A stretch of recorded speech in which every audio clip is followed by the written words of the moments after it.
जो सुपुत्र हैं श्री राम और उनके साथ लखनलाल, आप दे दो। और हमने सबने देखा सच्चे अर्थों में उसी दिन पूरी रामायण की भूमिका बन गई थी। भगवान राम श्री राम के मार्ग पे चले गए। उनके जीवन में पुरुषार्थ, पराक्रम, उनकी अपनी क्षमता, योग्यता से वन के अंदर कई बार हम उनको इस तरह से देखते कि उनको वनवास मिला, तब उनका अपना रूप निकल के आया। सच्चे अर्थों में उनका वो सही दौर तो उनका पहली बार, और देखा ना हमने, ना केवल उनने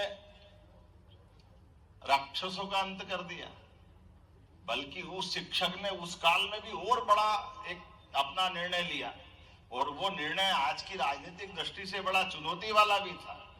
विश्वामित्र जी ने महाराज दशरथ से तो मांगा था केवल मारी सुबाहु और ताड़का के लिए, लेकिन इनके अंत के बाद वो तो वास्तव में उनका वचन था कि वापस छोड़ के आएंगे। लेकिन जब ये देखा कि उनके शिष्यों ने, युवा पीढ़ी ने बड़ा काम कर दिया, तो और बड़ी चुनौती, चलो स्वयंवर के लिए, माँ राजा जनक के दरबार का वातावरण।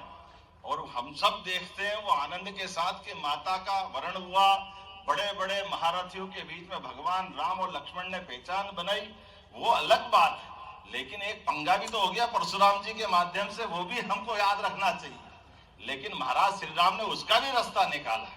ये अपने शिष्य के प्रति गुरु का कॉन्फिडेंस था, और ये विश्वामित्र जी का कॉन्फिडेंस था कि ये सारी चुनौतियों में, जैसे मैंने प्रारंभ में कहानी सुनाई कि हमारे शिष्य को कहां तक ले जाना है, ये शिक्षक ही तय करते, गुरु परंपरा तय करती है। ये हजारों साल पुरानी परंपरा हमारी, ये हर काल में दिखाई देती है।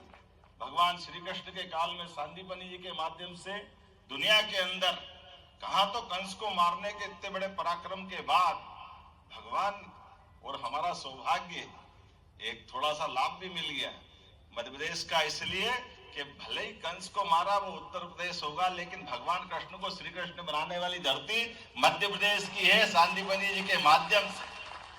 तो ऐसे में हमारे गुरुकुलों का नाम सांदीपनि नहीं होगा तो क्या होगा? ये तो हमारा उत्साह और 4 गुना बढ़ाता है। हाँ, हम ये गर्व से कह सकते हैं कि भगवान राम ने वनवास काल का भी 11 साल का समय मध्य प्रदेश की धरती पे गुजारा। ये हमारी प्रदेश की धरती तब भी गौरवान्वित हुई, या भगवान कृष्ण का काल, हर काल में, हर समय इस धरती के अंदर, यहाँ के इस परिवेश में इसी प्रकार का आनंद का वातावरण रहा है। इसलिए जब मैं यहाँ शिक्षक संघ के कार्यक्रम में आया तो मुझे इस बात की प्रसन्नता भी है। ऐसा ही एक विद्यार्थी भाबरा से निकल करके चंद्रशेखर आजाद बनता है, वो भी आनंद हमारे इस प्रदेश का ही।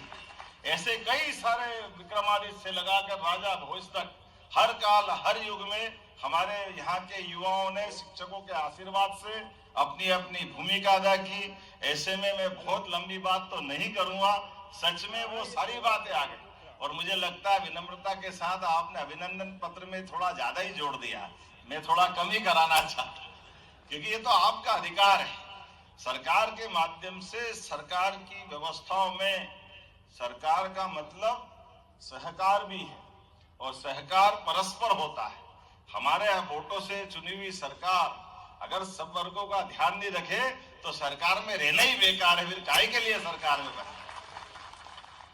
सरकार के माध्यम से उच्चतम लक्ष्य भी निर्धारित होना चाहिए, सभी उलझे सुलझे प्रश्नों का समाधान भी निकलना चाहिए, और इन सारे निर्णयों से भविष्य में प्रदेश की देश के साथ कदम से कदम मिलाकर चलने की सामर्थ्य भी होना चाहिए। मुझे इस बात की प्रसन्नता है, यशस्वी प्रधानमंत्री के नेतृत्व में मध्य प्रदेश अपनी अग्रगण्य भूमिका निभा रहा है। जोरदार अभिनंदन माननीय प्रधानमंत्री नरेंद्र मोदी जी का भी करें। हमको इस बात की प्रसन्नता है, जिन शिक्षकों के मैं सामने बात कर रहा हूं, वो सारा वो वर्ग है जिसने कठिनाइयों में से, परेशानियों में से